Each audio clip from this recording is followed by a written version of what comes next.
guys?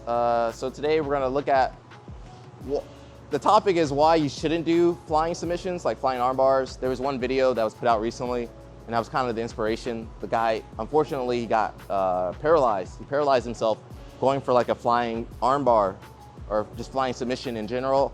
And you know, if you guys watch my content on Instagram or YouTube, wherever, I usually just try to stick with like techniques that I know work really well, and you know, nothing too crazy, like good jiu-jitsu techniques. And you'll see a lot of people online, they'll show like flashy moves, and what happens is a lot of students will see that stuff and then they go into a tournament and then they try that kind of crazy stuff. And you know, unfortunately, he got injured. So I don't do any flying, jumping stuff. It's just dangerous. And like, I like to relate everything back to like self-defense. Like on the street, if you were like in a street fight, would you jump on somebody and potentially fall on the ground and get knocked out? And man, it's just bad. I'm just sorry that it happened. So hopefully you guys, if you're a new person, especially you watch this video and learn that it's a bad idea to jump pretty much for any submission, really. Armbar, triangle, on the feet. You know, maybe it's a little bit different if you're on the ground, like you're standing trying to pass and your partner's on the ground playing guard. Maybe it's different, but you can still just get injured, okay? So I think maybe I'll demonstrate how to do a flying submission with my partner, and then I'll give you guys some alternatives to jumping crazy stuff, okay? So I was watching the video and the guy, he was going, you know, I think he had like the head controlled and the arm, just stay there. But as he went to fly, he went to jump, he slid off. So especially in no-gi, man, you don't have any grips. In the gi, at least you have like the collar, you got a good like grip on the elbow. Man, it's very sturdy. But in no-gi, it's very slippery. So if you were to attempt to do any jumping stuff, do it at the beginning of the match when everybody's dry, okay? And the only way I would jump on someone, you know, God forbid, you know, they would have to have like a really good control to where I could like come over. Instead of controlling the elbow, I would come over to the bicep and really lock into this. Here, that's gonna slide off, right? Here and on the neck, okay? And then from here, you know, I would jump the bottom leg, the opposite leg to the hip, and then go down. I'm gonna do it kind of slow. I'm not even gonna jump on you, but I'm gonna do it very controlled so you can see. So I would have this type of control, and then I would go to sit. Something like that, you know? But again, if you're flying in the air, you never know how sturdy the person is. Maybe the person is just not ready for you and drops you on your head, your neck, like the guy in the video. This is very dangerous. You wanna try? Let's try. So we're gonna collar tie, and look, he's gonna hook onto my elbow. Yeah, tight. You can actually jump on me too. So hook my neck, yeah. So you're gonna bring that under my side, and then you're gonna bring the other leg over my head. Boom. So that's like a proper flying submission. I'm too heavy to do that. I ain't jumping on nobody, okay? Also, don't jump on anybody if you're like over 80 kilograms, 180 pounds. Don't jump on anybody, okay? So that's like a proper flying submission. But even then, like, what if the person wasn't ready and like, just slammed you? So a lot of things can go wrong.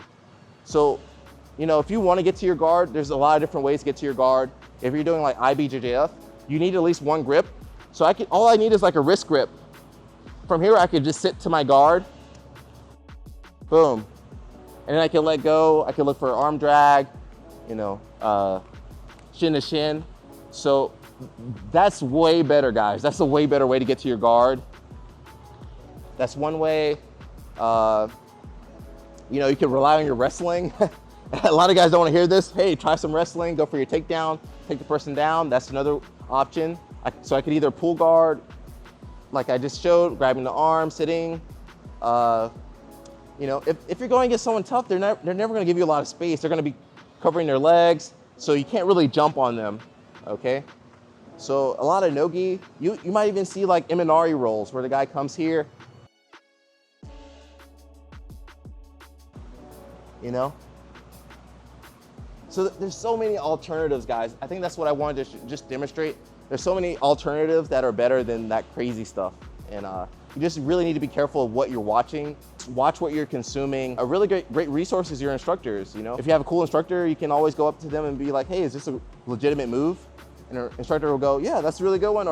Or he'll go, hey, that's some crap, man. Don't do that, okay? So I know it's so hard for new people to kind of organize what's good, what's bad. So, you know, you can always talk to higher belts and they'll give you like what's good, what's bad. And I mean, don't just believe everything you see online. You know, there's a lot of fake black belts and crazy black belts and every belt out there. Yeah, just be careful, guys. If you do something crazy, you see something on YouTube or IG or Facebook, and you know, a lot of guys, they see moves and then they want to go and do it. And I'll never forget, I had a student, he saw someone do a suplex. He was a white belt at the time. He saw someone do a suplex. Then he saw, it was like a highlight video. He saw the guy doing a suplex. The kid that did the move trained for wrestling for like 10 years, Greco-Roman wrestling. And this guy, he's like a regular dude. He's like, man, I want to do this. And I went to see, I saw him try it in class. And I was like, hey dude, stop. Because it wasn't like a regular suplex, it was like a body to body suplex. And I saw that, I was like, dude, stop, you're gonna kill yourself. So, man, you don't realize how impressionable people are until you start teaching, and then you're like, you see people doing all these crazy things, you know, especially new guys. I'm in Florida, it's even double, it's like triple the crazy. So, you know, as instructors, we have to be more careful. As students, you got to do your homework and, you know, follow reputable instructors. And man, don't do anything that's gonna injure yourself. So jiu-jitsu is all about being healthy, right? When we train, we don't injure the other person. Hopefully you put them in a submission, they tap out. They put you in a submission, you tap out. And you know, if you do it right, you shouldn't get injured. But so if you do everything right, you know, hopefully you'll be safe, because it's easy to get injured already in jiu-jitsu. So I just don't want you guys doing anything crazy and you can't do jiu-jitsu anymore. You can't do the things you love to do. So that's pretty much it, guys. Nothing crazy with this video, just kind of a little public service announcement for me. So again, you know, you guys, instead of trying to do crazy flying submissions, work your takedowns. You know, we did how to do the footwork last time. I can do a video on how to pull guard. So that's a way better strategy, okay? Don't do these crazy flying things. Just, man, bread and butter, man, rice and beans. Keep it simple, guys. So until next time, guys, peace out. Peace, and ciao.